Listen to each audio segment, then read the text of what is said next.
నిండిన నాయకుడు, కండువాలు మార్చకుండా కాంగ్రెస్ కు వీర విధేయుడుగా పేరున్న నాయకుడు, 6 సార్లు ఎమ్మెల్యే, 1 సారి ఎమ్మెల్సీ, ఎన్టీఆర్ కేబినెట్ లోని మంత్రిగా చేసిన అనుభవం, వైఎస్ మంత్రివర్గంలోనూ ఆయనకు ప్రాధాన్యం. కాకలు తీరిన ఆ సీనియర్ నేతకు ఇప్పుడు పార్టీలో తగిన గుర్తింపు లేదు. రాష్ట్రంలో కాంగ్రెస్ పార్టీ అధికారంలో ఉన్నా ఆయనకు మాత్రం ఏ పదవీ లేదు. దీంతో అధిష్టానంపై అసంతృప్తితో ఉన్న ఎప్పుడు పేలుతుందో తెలియని అగ్నిపర్వతంలా ఉన్నారాయన. ఇంతకీ ఎవరా సీనియర్? పార్టీలో ఆయన ప్రయారిటీ ఎందుకు తగ్గింది?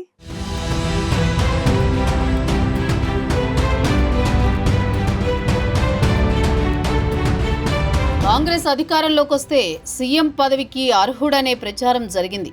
టీపీసీసీ అధ్యక్షుడి రేసులో అనేకసార్లు ఆ నాయకుడి పేరు వినిపించింది.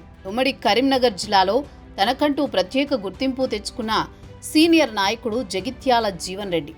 అలాంటి నాయకుడు ప్రస్తుతం తన నియోజకవర్గంలోని సొంత పార్టీ నేతలతోనే రాజకీయంగా యుద్ధం చేస్తున్నారు.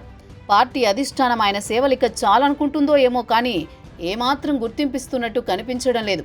ఈ మధ్య జరిగిన కరీంనగర్ గ్రాడ్యుయేట్ టీచర్స్ ఎమ్మెల్సీ ఎన్నికల్లో అభ్యర్థుల ఎంపికలో కనీసం సిట్టింగ్ ఎమ్మెల్సీగా ఉన్న జీవన్ రెడ్డి అభిప్రాయాన్ని అడగలేదు.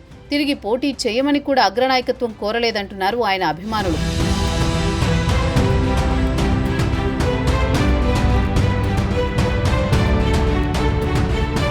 సీనియర్ నేత అయిన జీవన్ రెడ్డిని పార్టీ అవమానించిందని కాంగ్రెస్ పార్టీ శ్రేణుల్లో చర్చ జరుగుతోంది. ఇప్పుడే కాదు, గతంలో కూడా అనేకసార్లు జీవన్ రెడ్డికి ఇలాగే దూరం పెట్టిందని ఆయన వర్గీయులు ఆరోపిస్తున్నారు. సీఎం రేవంత్ రెడ్డితో పాటు అధిష్టానం కూడా తనకు ప్రాధాన్యం ఇవ్వకుండా పక్కన పెట్టిన సందర్భాలున్నాయని జీవన్ రెడ్డి బాహాటంగానే ఆవేదన వెళ్లగక్కారు. జగిత్యాల నుంచి బీఆర్ఎస్ ఎమ్మెల్యేగా గెలిచిన డాక్టర్ సంజయ్ని సీఎం రేవంత్ రెడ్డి కాంగ్రెస్ పార్టీలో చేర్చుకున్నారు. అయితే ఎమ్మెల్యే చేరికపై జీవన్ రెడ్డికి సమాచారం ఇవ్వలేదు.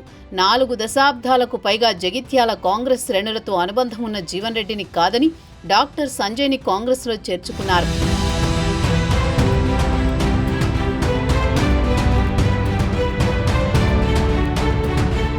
దీంతో జగిత్యాల కాంగ్రెస్ 2 వర్గాలుగా చీలిపోయింది. జీవన్ రెడ్డికి, ఎమ్మెల్యే సంజయ్కి మధ్య రాజకీయ విభేదాలు మరింత పెరిగాయి.